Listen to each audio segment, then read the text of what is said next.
Welcome back to the Thinking Crypto podcast, your home for cryptocurrency news and interviews. If you are new here, please hit that subscribe button as well as the thumbs up button and leave a comment below. If you're listening on a podcast platform such as Apple, Spotify, or Google, please leave a 5-star rating and review. It supports the podcast and it doesn't cost you anything. This content is brought to you by Uphold, which makes crypto investing easy. I've been using Uphold since 2017. They're one of my go-to exchanges. They have 10 plus million users, 250 plus cryptocurrencies, and they're available in 150 countries. You can also buy and sell equities and precious metals on Uphold. And as with all exchanges, you can buy and sell on them, but I highly recommend you custody your own crypto, not your keys, not your coins.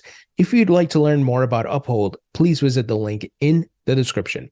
All right, my friends, before we jump into the news, let's look at Bitcoin and what the hell is happening with the price right now. So Bitcoin is sitting comfortably above $21,000. It's currently at $21,224.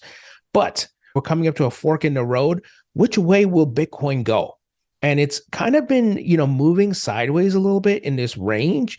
And of course, the bears are on Twitter and they're making content saying, this is a bull trap. It's going to roll over and go to lower lows. You bulls are fools, right? And then you have the folks who are bullish saying, hey, I think we've hit the bottom. And this is a retracement, kind of what we saw in 2019. I'm of the camp of the latter, right? Where I do think we are headed to Bitcoin's retracement. However, I'm not 100% sure about that. I still think Bitcoin needs to show more about what it's trying to do here because there are macroeconomic factors out there like the Fed, inflation, rate hikes. And I don't want to be a fool and just be like, yeah, bull market's back. I can't make that bet yet, guys. I won't take that bet. If I were to split the percentages and the probabilities, I would say 60% we are headed to the retracement of Bitcoin, 30 to 40K in a couple months. And then 40% that this is a bull trap or some sort of bear market rally that would just flip over and roll over to go back to the lows. So I can't give a definitive answer here, but that's my thought process, how I look at these things, right? You got to look at it from a probability standpoint because the bulls could be right or the bears could be right. It's just a matter of which is likely to play out. So the TLDR here, Bitcoin has to show us more. This is a nice, strong rally. I like it, but I don't know, man. I'm still cautiously optimistic. I still need to see more. And I think if Bitcoin were to go past $25,000 and head to, let's say, 28 and so forth, then I'll be like, okay, retracement time, right? That's what I'm looking for. So I think we got to give this some time, but still good to see Bitcoin over 21,000. And let's see what this week brings us. All right, guys, we got some interesting news about ConsenSys, which is, of course, the company that is built around Ethereum to help expand utility use cases and building all types of different services and solutions around Ethereum. Of course, Joseph Lubin is the CEO of ConsenSys. He's, of course, one of the founders of Ethereum. Well, there's been an ongoing litigation between the two ConsenSys companies. Yes, there's two. There's one that's in Switzerland called ConsenSys AG, and then there's one in the US called ConsenSys Software Incorporated, CSI, which is in the US. And there's been a battle between Joe Lubin and ConsenSys CSI versus ConsenSys AG, because here Joe Lubin and these guys did some shady stuff with the shareholders. Let me give you the details. Here's the headline. $715 million investment threatened by ConsenSys shareholder win. And it names one of the shareholders by the name of Arthur Falls. So on the 5th of January, 2023, the Supreme Court of Canton of Zug ruled in favor of a shareholder request to audit the founding transaction of ConsenSys Software Incorporated, CSI. The transaction, codenamed Project North Star, transferred major products from business and business units, including MetaMask, Infura, and others, from the Swiss-based ConsenSys AG to the US-based CSI. So they did that, but however, they did it without talking to the shareholders of ConsenSys AG, which bad business practice right there, right? On the basis of its ownership of these assets, CSI raised $715 million between 2020 and 2022. And it says here, the shareholders of Consensus AG contend that the transaction was conducted in a clandestine fashion, that they were neither consulted nor aware that the transaction had taken place until it was covered in the media due to an illegal 2-year suspension of general shareholder meetings. Also, that their requests for clarity on the means by which the value of the transferred assets were derived were ignored. The ruling includes the argument, and it goes into the details, but the TLDR here is that the judge or the judges actually ruled in favor of the shareholders, highlighting that there were conflicts of interest and involvement of unelected directors. And of course, Joe Lubin at the center of this.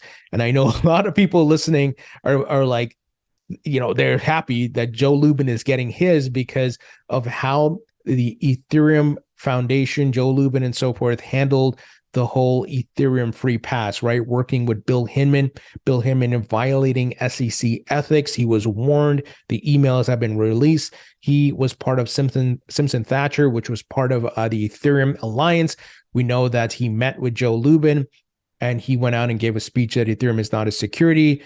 Joe Lubin walked around puffing his chest saying, see, we're the only crypto that has the clarity from the SEC. And of course, we know why. Clear conflicts of interest.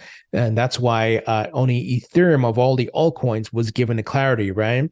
So Joe Lubin is getting exposed here. And let me highlight some things here. He could therefore no longer they highlighted a gentleman who was no longer a member of the respondents of board of directors at the time of the authorization resolution. He could therefore no longer participate in the resolution. The authorizing resolution was therefore passed by the only remaining member of the board of directors, which was Joe Lubin, who was, however, subject to a conflict of interest with regard to the CSI transaction. So Joe Lubin getting exposed here. However, if they were to lose money or lose this funding, this is nothing for them. This is a drop in the bucket. Just because Ethereum is the second largest crypto, Joe Lubin is a billionaire, and there's a lot of big investors and VCs and backers of Ethereum and Consensus. So I don't think this would hurt Joe Lubin and these guys in any way. And we know they've also been working with JP Morgan. Consensus acquired JP Morgan Quorum and so forth. So there's a lot of backroom deals, a lot of big time backers.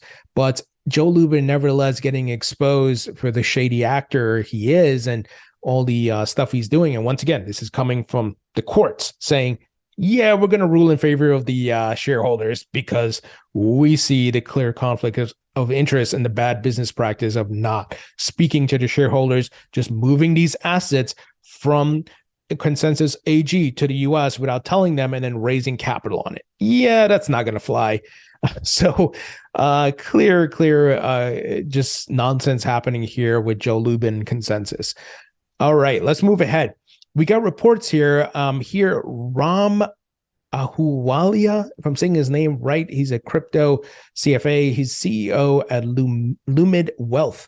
And he tweeted out, the SEC is investigating VCs who invested in FTX. They are assessing whether VCs conducted their stated due diligence process. Now, VCs, for those of you who don't know, are venture capitalists. That would be like Anthony Scaramucci, Kevin O'Leary and so forth, who invested in FTX. So VCs are in a catch-22. If they did their due diligence and still invested, then the due diligence looks insufficient and possibly negligent. So he's absolutely right. And in fact, Kevin O'Leary did, kind of highlight this in the interviews after the collapse. He was on TV saying, yeah, we should have done more there. I think people were giving Sam Bankman-Fried the benefit of the doubt because of the big players that were investing in him. But that's not how you invest. You have to do your own due diligence and homework. So they completely failed. I think we know that. The issue is the SEC is investigating these guys for not doing their due diligence, and the SEC failed.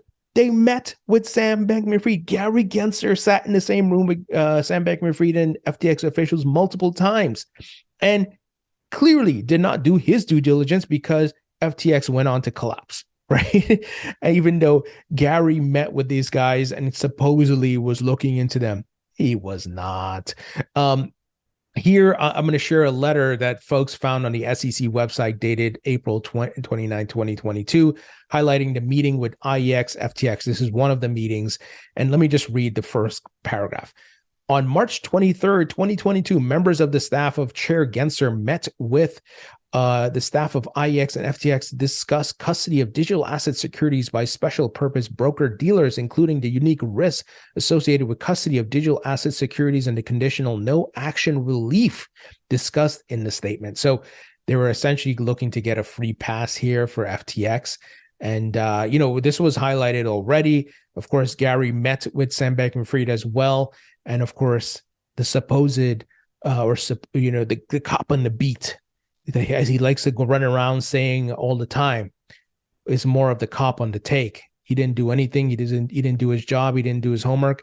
And it's a failure that happened right under his big, ugly face. It's just unbelievable, right? It's unbelievable that the SEC is coming out and say, you guys didn't do your due diligence. Man, you're supposed to be the one protecting investors. You were talking to Sam Bankman-Fried. Why were you not investigating what they were doing? But Gary was busy keeping up with the Kardashians, right? Trying to find Kim Kardashian and, of course, trying to give a free pass to FTX here. Now, let's move ahead, guys. We're seeing a ramp up in crypto funding, and we covered some news yesterday with different companies raise millions of dollars, 115, 110, 15. Well, we got news here. HashKey has weathered at least 3 cycles. $500 million fund is latest proof. The notable fundraise comes as crypto markets continue to churn. But institutional investors know that's the time to come in when there's blood on the streets, scoop up the coins, scoop up the companies building the infrastructure, and wait for the future bull markets. That's how you do it.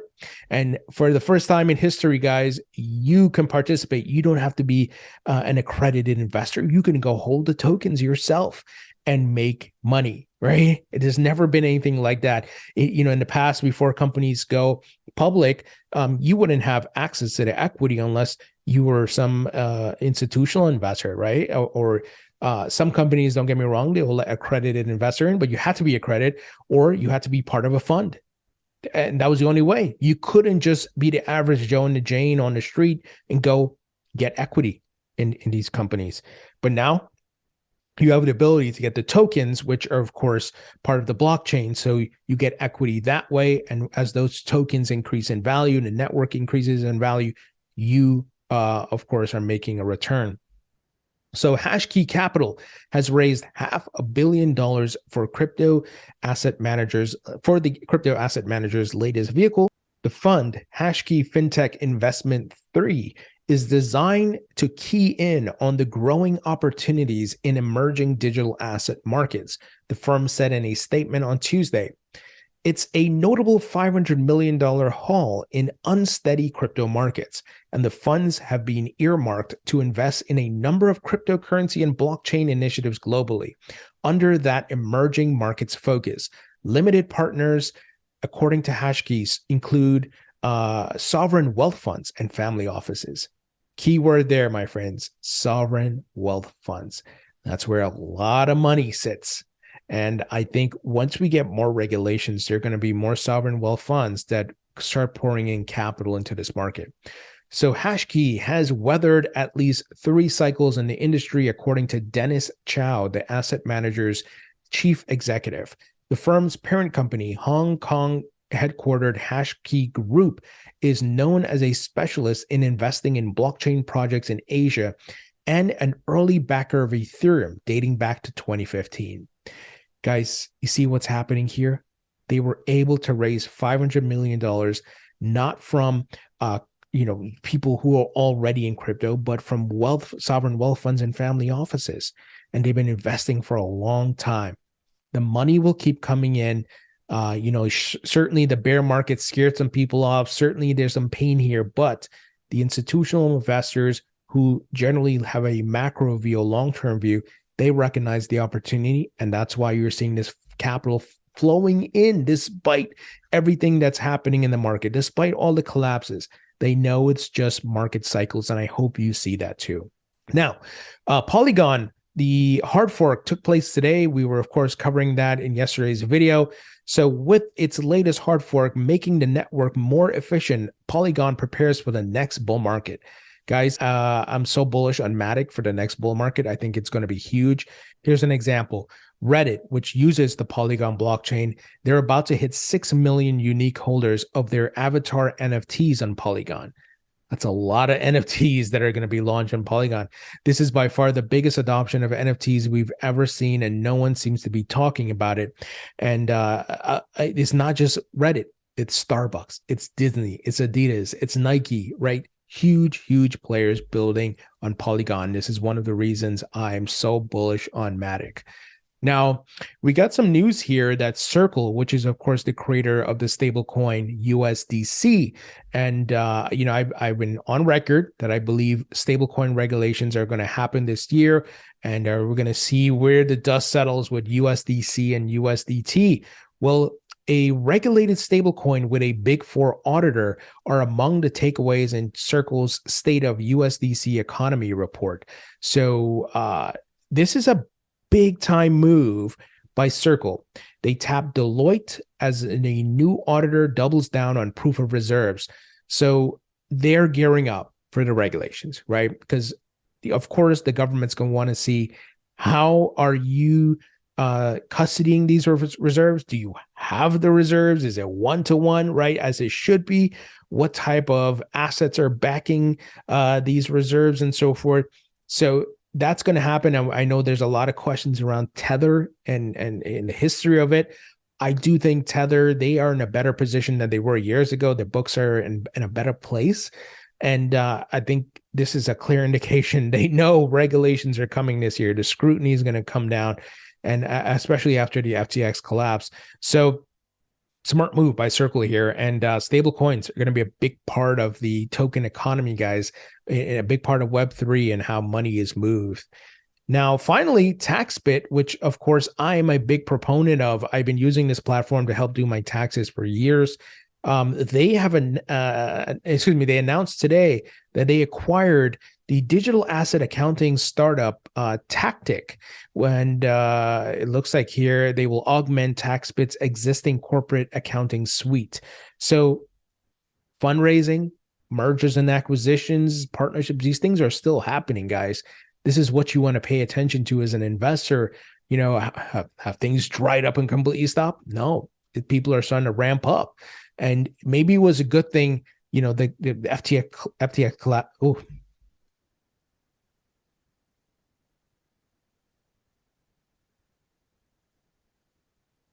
maybe it was a good thing that the FTX collapse happened towards the end of the year around the holidays where people are already in vacation mode and, things slow down. And now it's the start of a new year that's behind us. The FTX stuff and last year is, it's behind us, of course. We can look forward and companies are going to start ramping up again. So it's all market cycles. And, there's opportunities when the markets crash, when there's blood on the streets. So I hope you see that opportunity as well. All right, guys, let me know what you think about this news, and I'll talk to you all later.